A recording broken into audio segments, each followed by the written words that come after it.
Doctor Tariq साहब बड़ी सही बात कह रहे हैं जनरल साहब, लेकिन इसको लेके आगे चलना असल इम्तहान है। मलिक साहब बिल्कुल सही बात है। जनरल साहब ने सारी जो बातें की हैं मैं बिल्कुल उन्हें एंडोर्स करता हूँ। बाकी जैसे मैंने कहा कि खुशियाँ मनानी अपनी जगह पे, लेकिन आगे क्या रास्ता है वो हमारे लिए एक बहुत बड़ा चैलेंज है और बहुत बड़ा इम्तहान है। और उसमें लेकिन एक आपके पास पूरा एक पैकेज है जिसको आपने लेके आगे चलना है। आपने कश्मीर तो खुद मोदी की सरकार ने उसको दोबारा इंटरनेशनलाइज कर दिया, आपने इस पर कैपिटलाइज करना है कि ये दोबारा बैक बर्नर पे नहीं जाए। फिर पाकिस्तान की इंटरनल यूनिटी है, जैसे अभी उमैर साहब की जमात है, वो आप और दो मुतहरफ फरीक के तौर पर नज़र नहीं आने चाहिए। फॉर सेक ऑफ पाकिस्तान आपको इकट्ठे होना चाहिए। फिर ओवरसीज़ पाकिस्तानीज़ हैं जो आपकी स्ट्रेंथ है अमेरिका में, यूरोप में। देखिए ये अल्लाह का शुक्र है कि ओवरसीज़ पाकिस्तानीज़ के हवाले से अभी जो हमने एक इंटरनेशनल कॉन्फ्रेंस कराई है उसमें मैं खुद मौजूद था, और जो उनका जोश और जज्बा था पाकिस्तान के लिए और जो वो बात कर रहे थे, इससे पहले भी आपको पता है कि पाकिस्तान में ज़र मुबादला कितनी बड़ी तादाद में हमारे ओवरसीज़ पाकिस्तानी जो है हमारे डायस्पोरा वो भेजता है। और ये जो पिछले 2 महीने रहे हैं इसमें तो रिकॉर्ड जो है वो ज़र तरसीलात हमारी बरामदा से ज़्यादा रिमिटेंसेज पाकिस्तान, ये बहुत एक हौसला अफजा बात है। और जो अब माशाल्लाह उनके अंदर जोश और एक जज्बा देखने में आ रहा है, और जनरल साहब ने भी उसका very rightly he also mentioned about that कि वो पाकिस्तान के लिए, पाकिस्तान की तरक्की के लिए, पाकिस्तान की दिफा के लिए, पाकिस्तान की सालमियत के लिए वो हर कदम तक जाने के, वो हर कदम बढ़ाने के लिए तैयार हैं, हर हद तक जाने के लिए तैयार हैं। आप देखें जो हमारे इस्लामी ममालिक में उसमें रहने वाले जो हमारे मुसलमान भाई हैं बहनें, वो भी पाकिस्तान के लिए उनके जज्बात में जो एक गर्मजोशी आई है और जो मोहब्बत आई है वो भी किसी बयान से बाहर है। तो हमारे जो अपने ज़ाहिर है यहाँ का खून है, यहाँ की इस मिट्टी से पैदा होने वाले हमारे सारे ओवरसीज़ हैं, उनका जज्बा तो यकीनन उनसे भी आगे है। तो लिहाजा वो हो गए। फिर उसके बाद हमारे जो आपने कहा ना पॉलिटिकल मुख्तलिफ पार्टीज़ के अंदर, देखिए ये डिवाइड अगर रहती भी है और ये डिवाइड अगर हेल्दी होनी चाहिए और सियासी मैदान में होनी चाहिए। अब देखें आपने मोदी का बड़ी तफसील से जिक्र किया। अब मोदी के ऊपर जिस तरह की तनकीद इंडिया में हो रही है, मोदी जो है मुँह छुपाता फिर रहा है। उनका leader of opposition floor of the house पे खड़े होकर तनकीद कर रहा है और उसे कह रहा है कि तुमने हमारी पॉलिसीज़ की वजह से इंडिया को न सिर्फ शिकस्त हुई है बल्कि हमारी बैनुल-अक़वामी सतह के ऊपर हमें हजीमत उठानी पड़ी है। लेकिन जब डिप्लोमेटिक फोरम के ऊपर मोदी जाता है इंडिया का मुकदमा लेके, तो वही लीडर ऑफ अपोजिशन मोदी के साथ है, मोदी की आवाज़ बन रहा था। क्यों? क्योंकि बाहर मुकदमा लड़ रहा है इंडिया का। ये अगर स्पिरिट हम रखें, मिसाल जो मैंने इसलिए दी है कि सियासत सियासी मैदान में करते रहें, वो एक जमहूरी अक़दार हैं, इल्ज़ाम भी लगते हैं बहुत सारी, लेकिन जब आप पाकिस्तान की बात करते हैं तो उसमें फिर आपका हिस्सा जो है वो सियासी ऐनक आपको उतार के और अपने सियासी नज़रियात बाला ताक रख के आपको अपना हिस्सा डालना पड़ेगा। ये अगर सोच होगी तो पाकिस्तान इंशाल्लाह तरक्की करेगा, कोई इसे नहीं रोक सकता। आखिरी बात, जो नौजवानों के अंदर मैंने देखा है कि आप जो जिस तरह मुझे ये आप तस्लीम करने में कोई यार नहीं है कि जो मैंने और आपने, उमैर तो हमसे छोटे हैं, अपनी स्कूल के लेवल पे, कॉलेज के लेवल पे हमारा जो सिलेबस होता था उसमें हमें पाकिस्तानियत बहुत ज़्यादा पढ़ाई जाती थी, पाकिस्तान की तारीख़, इस्लामी तारीख़, और एक जज्बा होता था। लेकिन अब आप देखें कि अब वो कोर्सेज़ उस तरह नहीं रहे।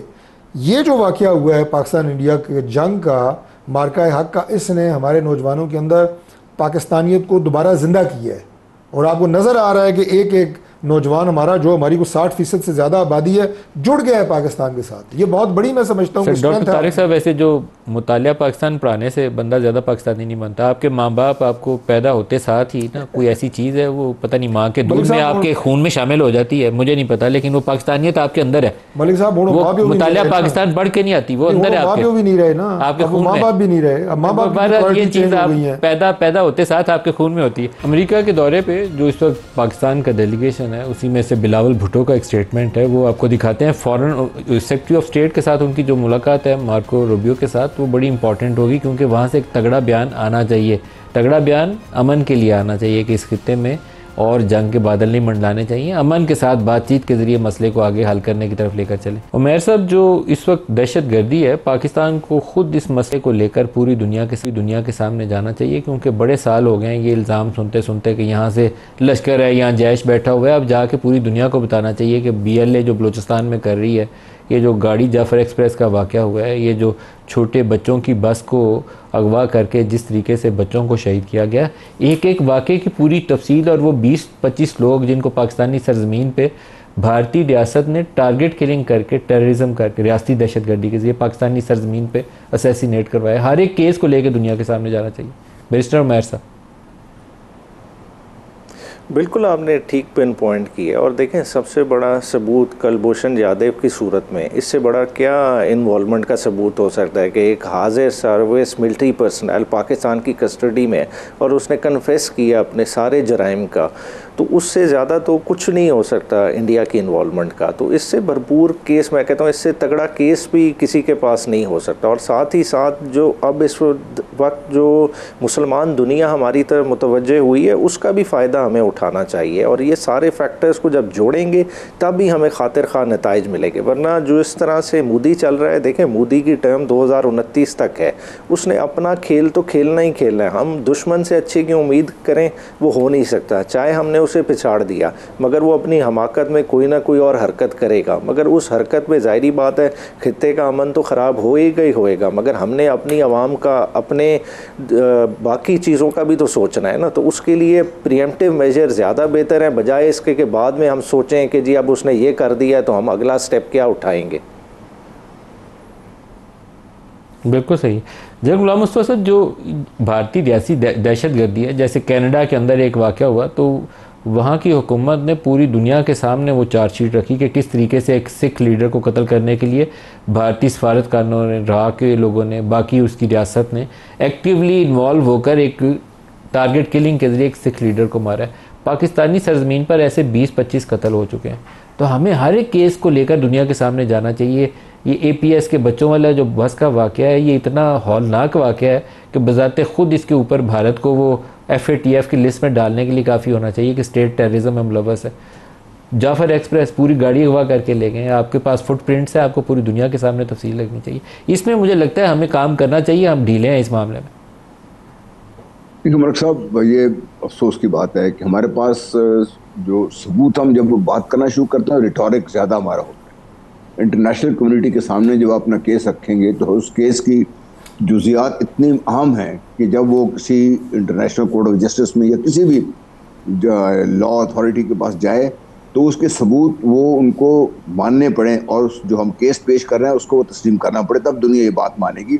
हमें ये नहीं भूलना चाहिए कि हम we started from position of weakness, क्योंकि हमारे ये 10-11 मई अगर ना होता तो हम बड़े कमज़ोर की हालत में थे उस वक्त। उसी वजह से पाकिस्तान को जो अल्लाह ताला ने मौका अता फरमाया, ये फिर हमारे लिए एक आई ओपनर है कि हम जब केस दुनिया के सामने रखें तो रिटोरिक ना हो, सियासी बयानात ना हो, जज्बात जारी है दुनिया इस सिलसिले में, मफादात की निगाह, सिर्फ मफादात की हद तक वो देखते हैं सारे।